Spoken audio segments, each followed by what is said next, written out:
Selon le magistrat, l'état de santé de Farba Ngom ne justifie pas une libération mais nécessite un maintien en détention dans un centre hospitalier.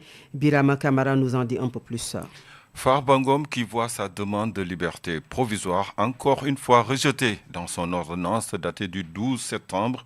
Comme nous le rapporte le journal Libération, le magistrat rappelle qu'il est établi comme résultant des dispositions de l'article 129 du Code de procédure pénale que la demande de mise en liberté provisoire peut être demandée à tout moment par l'inculpé, mais qui malheureusement voit cette demande encore rejetée.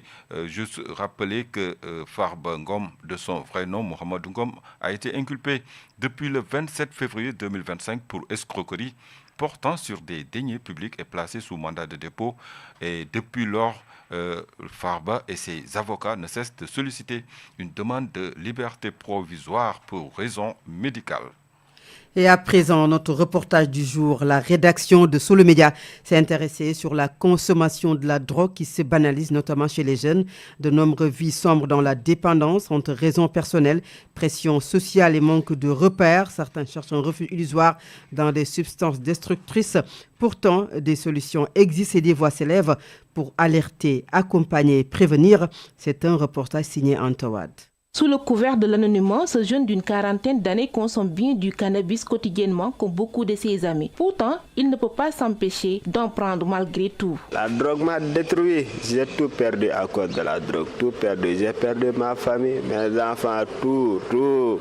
La consommation de la drogue est devenue monnaie courante chez beaucoup de jeunes. À chacun ses raisons, Moussaka, psychologue. Reconnaître que cette consommation est plus fréquente et plus élargie également chez les jeunes qui sont défavorisés. Autrement dit, les jeunes qui sont issus de familles défavorisées. Car cela peut être dû à beaucoup de... C'est multicausal, j'allais dire.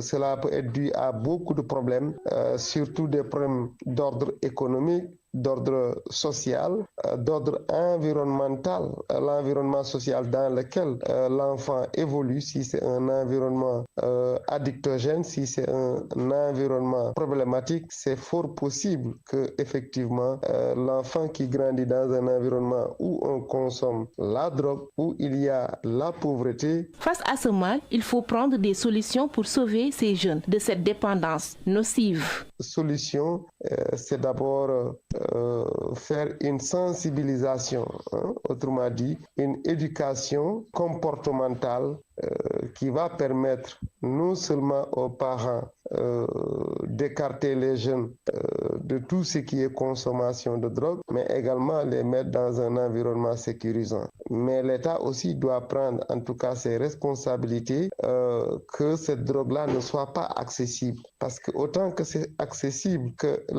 les jeunes auront effectivement recours à la consommation de drogue. Selon le dernier rapport de l'ONU, la consommation de drogue a augmenté ces dernières années de 23% en Afrique de l'Ouest. Des substances multiples et variées qui détruisent des vies. Néanmoins, la parole, l'écoute et l'accompagnement peuvent contribuer à la lutte contre la consommation excessive.